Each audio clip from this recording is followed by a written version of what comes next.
Hello दोस्तों, आज की वीडियो में लास्ट मिनट टिप्स फॉर बीआरबीएल हम डिस्कस करने वाले हैं। और जो बीआरबीएल का पेपर होता था पहले आपका जेबी में हुआ करता था और जेबी में लीगल एक सब्जेक्ट था, तो वही आपका बीआरबीएल बना दिया इन्होंने सीएबी में। और पेपर बहुत ज़्यादा डिफिकल्ट नहीं है, टॉपिक्स भी काफ़ी इजी इसमें से आते हैं। तो आज का जो टॉपिक रहेगा वो रहेगा लास्ट मिनट टिप्स कि आपके पास एक ही हफ्ते का टाइम है, तो एक हफ्ते में कौन कौन से चैप्टर्स हैं या कौन कौन से टॉपिक्स हैं जो आपको बिल्कुल भी स्किप करके नहीं जाने चाहिए, वो हम आज डिस्कस करेंगे। सबसे इंपॉर्टेंट जो इसका चैप्टर है वो है आपका इंटीग्रेटेड ऑम्बड्समैन स्कीम। मॉड्यूल सी का ये पहला चैप्टर है। इंटीग्रेटेड ऑम्बड्समैन स्कीम के ऊपर 2021 की ये स्कीम है, इसके ऊपर 5 नंबर का आपका केस स्टडी पूछा गया था। तो ये वाला चैप्टर आपके लिए काफी इंपॉर्टेंट है। इस वाले चैप्टर को आप बिल्कुल भी स्किप करके मत जाइए, इसमें से आपका काफी पूछ सकते हैं। Prevention of money laundering act 2002, तो prevention of money laundering act के ऊपर भी आपका 3 नंबर का क्वेश्चन पूछा गया था।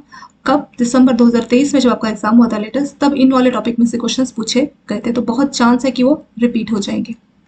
चेक्स को लेके आपका जो नेगोशिएबल इंस्ट्रूमेंट एक्ट है उसमें से एक चेक्स है, चेक्स को लेके पूरा 5 नंबर का आपका केस स्टडी पूछा गया था। तो इस वाले चैप्टर को डिटेल में आपको करके जाना है, ताकि अगर 5 नंबर का कोई केस स्टडी भी बन जाए तो आप आसानी से जो उसको आंसर्स दे पाए। नॉन बैंकिंग फाइनेंशियल कंपनीज, इसमें अलग अलग लेयर्स होती है, अपर लेयर, मिडल लेयर, उसके ऊपर 5 नंबर का आपका केस स्टडी पूछा गया था। तो ये जो एनबीएफसी वाला जो चैप्टर है ये भी आपके एग्जाम के लिए काफी ज्यादा इंपॉर्टेंट है। इस वाले चैप्टर को भी आपको स्किप करके नहीं जाना चाहिए। मॉड्यूल ए के जो चैप्टर्स है इनको चाहे तो आप स्किप कर सकते हैं, इसमें से ज्यादा डिटेल में कुछ नहीं पूछा गया था, बस बैंकिंग की डेफिनेशन ही बेसिक चीजें पूछी थी। पर इसमें से जो मॉड्यूल ए है उसमें से ज्यादा क्वेश्चन नहीं पूछे गए थे। मॉड्यूल ए का जो मैंने आपको एनबीएफसी बताया, इस वाले में से आपका 5 नंबर का केस स्टडी पूछा गया था।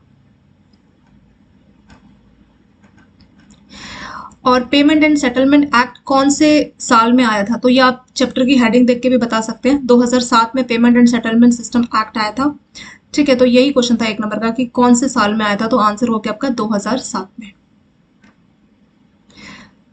असाइनमेंट, प्लेज, हाइपोथिकेशन, ये एक एक नंबर का आपको मालूम रहना चाहिए कि क्या होता है। ठीक है, असाइनमेंट क्या होता है, प्लेज क्या होता है, हाइपोथिकेशन। अगर आप इन टॉपिक को 1 नंबर का भी अगर आप जानते हैं तो भी आपका एग्जाम में काम हो जाएगा। अगर इन वाले टॉपिक में से कुछ आ सकता है तो एक एक नंबर ज्यादा नहीं इसमें पूछा जाएगा।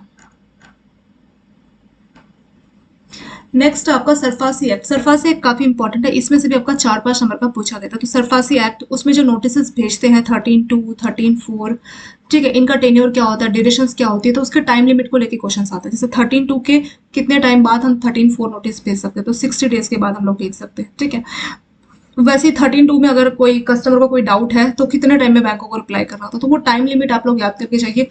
उसमें जो आपका 5 नंबर का केस स्टडी सरफासी एक्ट के ऊपर बन सकते हैं। ठीक है, इसमें से भी आपका क्वेश्चन पूछा गया था 3-4 नंबर का। तो ये जो सरफासी एक्ट वाला चैप्टर है ये भी आपके एग्जाम के लिए काफी इंपॉर्टेंट है।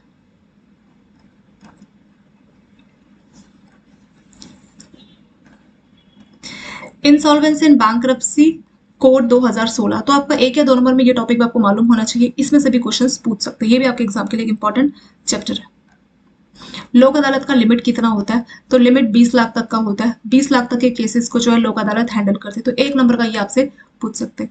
कंज्यूमर प्रोटेक्शन एक्ट 2019, ये वाला चैप्टर भी इंपॉर्टेंट है। इसमें डिस्ट्रिक्ट का, स्टेट का या नेशनल कंज्यूमर वाले का क्या लिमिट है। ठीक है, डिस्ट्रिक्ट कमीशन, स्टेट कमीशन या आपका नेशनल कमीशन का लिमिट क्या है, तो लिमिट के ऊपर आपका क्वेश्चन पूछा गया था। तो ये वाला चैप्टर भी आपके लिए इंपॉर्टेंट है।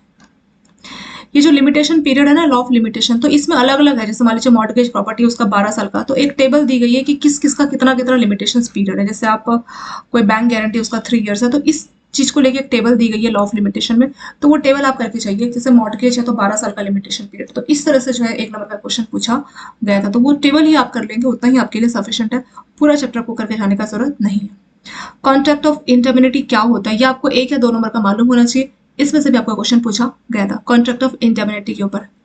फिर कॉन्ट्रैक्ट ऑफ गारंटी के ऊपर भी आपका क्वेश्चन पूछा था, बेलमेंट के कॉन्ट्रैक्ट के ऊपर क्वेश्चन था, प्लेज के ऊपर था और एजेंसी के ऊपर था। ये चैप्टर आपको बहुत ज्यादा डिटेल में नहीं करना चाहिए, सिर्फ 1 या 2 नंबर का, मतलब बस चैप्टर का आपको मतलब पता होना चाहिए कि क्या है। बस थोड़ा सा अगर आप समरी भी देख लेंगे तो भी आपको आइडिया लग जाएगा कि इस चैप्टर में से कितना पूछ सकते हैं। 1 या 2 नंबर से ज्यादा एक चैप्टर में से नहीं आएगा। ठीक है, तो सबके बारे में आपको मालूम होना चाहिए। कॉन्ट्रैक्ट ऑफ इंटरमिनिटी क्या होता है, या contract of guarantee, contract of bailment, तो अगर आपको 1-1, 2-2 नंबर का भी मालूम है तो आपका एग्जाम में काम चल जाएगा। इसको डिटेल में आपको ज्यादा करके नहीं जाना चाहिए। पार्टनरशिप फॉर्म, इस वाले चैप्टर में से भी आपका क्वेश्चन पूछा गया था, तो ये वाला चैप्टर भी आपके एग्जाम के लिए इंपॉर्टेंट है।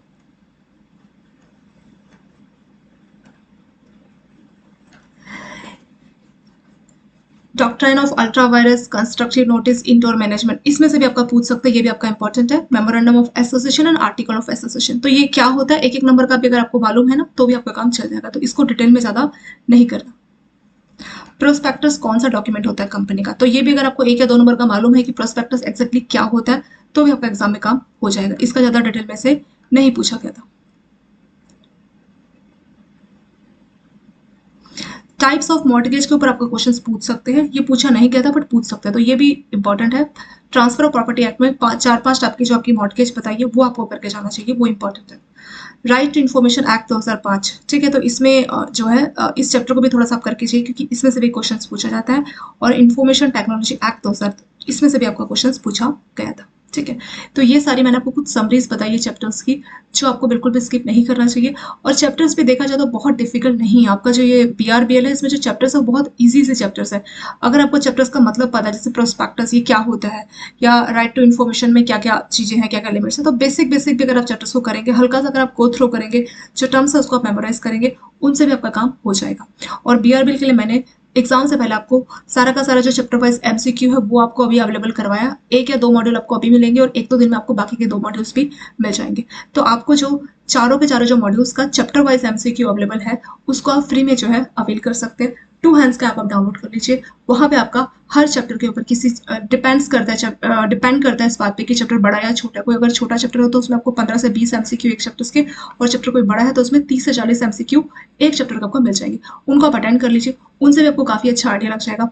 जैसे आप चैप्टर को मॉक टेस्ट को अटेम्प्ट करते हैं, लास्ट में आपको आपके मार्क्स पता लगेंगे, प्लस आपको सॉल्यूशन भी मिल जाएगा। तो जो सॉल्यूशन है उसको एक बार आप गो थ्रो कर लीजिए, उसमें भी सारे इंपॉर्टेंट क्वेश्चंस ही हैं आपके, ठीक है। अगर आपके पास टाइम नहीं है, वीडियो ज्यादा नहीं है, क्योंकि जो भी वीडियोस है मैंने आपकी लीगल वाली वीडियोस को अपलोड किया, मुझे टाइम नहीं मिल पाया कि मैं BRBL की बुक से नई वीडियोस अभी आपके लिए अवेलेबल करा पाऊँ। उसका रीजन है क्योंकि बहुत सारा सिलेबस सेम ही था, बहुत कुछ नया नहीं था। तो आप लोग क्या कर सकते हैं, जो वीडियोस है उनको आप देख सकते हैं क्योंकि कंटेंट आपका सेम है, और आपकी जो MCQ की मैंने जो वीडियोस अवेलेबल कराई है उसको भी आप देख सकते हैं MCQ। प्लस मैं इस वीक में आपके कुछ जो मेमोरी बेस्ड क्वेश्चन है जो पूछे गए हैं, जो इंपॉर्टेंट है, उसके ऊपर भी वीडियो अवेलेबल कराऊंगी, वो आप देख सकते हैं। प्लस आपका जो मैंने बताया चैप्टर वाइज MCQ, जिसके लिए आपको कोई भी जो है कॉस्ट नहीं देनी, वो फ्री में आपको अवेलेबल हो जाएंगे 2 हैंड्स ऐप में। उन MCQ को आप अवेल कर सकते हैं, ठीक है। उन MCQs को दीजिए, चैप्टर वाइज MCQ को दीजिए, उनसे आपको काफी अच्छा आइडिया लग जाएगा कि कौन कौन से टाइप के जो है क्वेश्चन इंपॉर्टेंट है, क्योंकि वो जो चैप्टर वाइज MCQ उसमें सिर्फ इंपॉर्टेंट क्वेश्चन ही आपको मिलेंगे, सारे क्वेश्चन नहीं मिलेंगे, ठीक है। तो वो इंपॉर्टेंट क्वेश्चन आंसर्स को करके भी आपको काफी अच्छा आपका तैयारी हो जाएगा। इसके अलावा सर्टिफिकेट ऑफ डिपॉजिट क्या होता है, इसके ऊपर भी आपका एक नंबर क्वेश्चन पूछा गया था। कॉर्पोरेट गवर्नेंस किसने दिया था, ठीक है, ये जो कंसेप्ट था कॉर्पोरेट गवर्नेंस का किसके द्वारा दिया गया था, तो उसके ऊपर भी एक नंबर का क्वेश्चन पूछा गया था। सो कॉर्पोरेट गवर्नेंस ऐसा स्ट्रक्चर होता है जिसके थ्रू कंपनीज को जो है कंट्रोल किया जाता है, डायरेक्शंस दी जाती है। डायरेक्शंस कौन देता है किसी भी कंपनी को, उसके बोर्ड ऑफ डायरेक्टर्स देते हैं, ठीक है। तो बोर्ड ऑफ डायरेक्टर्स रिस्पॉन्सिबल होते हैं, किस इसके लिए रिस्पॉन्सिबल, कि कंपनी को एक डायरेक्शन दी जाए। मतलब जैसे किसी कंपनी में इथिक्स का कल्चर आप डेवलप करना चाहते हैं, या फिर हार्ड वर्किंग या कोई भी कल्चर को अगर आप डेवलप करना चाहते हैं, तो उसके लिए रूल्स रेगुलेशन बनाना और वो सही तरह से काम कर रहा है कि नहीं करना, ये जिम्मेदारी होती है बोर्ड ऑफ डायरेक्टर्स की। तो कॉर्पोरेट गवर्नेंस क्या होता है, कॉर्पोरेट गवर्नेंस एक ऐसा सिस्टम है जिसके थ्रू जो है कंपनी के जो बोर्ड ऑफ डायरेक्टर्स है वो कंपनी को कंट्रोल करते हैं, डायरेक्शंस देते हैं। मतलब जैसा वो चाहते हैं कल्चर क्रिएट हो कंपनी में, तो बोर्ड ऑफ डायरेक्टर्स उस चीज के लिए रिस्पॉन्सिबल होते हैं, वो डायरेक्शंस देते हैं, तो उसी को कॉर्पोरेट गवर्नेंस बोला जाता है। RH पाटिल कमेटी जो है वो रिस्पॉन्सिबल थी, उसी ने जो है कॉर्पोरेट गवर्नेंस की बात की थी, तो इसके ऊपर भी आपका क्वेश्चन पूछा गया था। आई होप ये जो लास्ट मिनट की टिप्स है इससे आपको हेल्प जरूर मिलेगी। आप लोगों के पास सिर्फ एक हफ्ते का टाइम है, जो ना आपको टिप्स बताइए इसको आप जरूर इस्तेमाल करें, इससे आपको एग्जाम क्लियर करने में काफी मदद मिलेगी। Okay, thank you so much for watching this video.